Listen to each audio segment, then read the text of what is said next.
প্ৰথম মাহিলী সভা। এই সভাত আজি আমি হেপাটাইটিছৰ ওপৰত আৰু গেষ্ট্ৰিকৰ ওপৰত অলপ কথা পাতিম।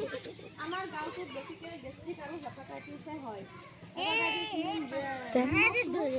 কম খাব লাগে, ৰাতিপুৱা উঠি খালী পেটত পানী খাব লাগে আৰু খালী পেটত কেতিয়াও ঔষধ খাব নালাগে এই হেপাটাইটিছ হ'লে।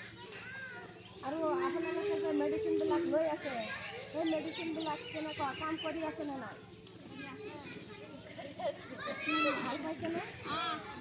সেই মেডিচিনবিলাক যিবিলাকে বাইদেৱে কৈছে আমাক, সেইবিলাক নিয়ম নীতিৰে খাব লাগে। আৰু আমাৰ বেছিভাগ গেষ্ট্ৰিকৰ কাৰণে সেউজীয়া শাক পাচলি আৰু বইল খাব লাগে, তেল মছলা কম খাব লাগে। তাৰপিছত নিমখটো ক'লোৱে, আৰু খালী পেটত ঔষধ খাব লাগে।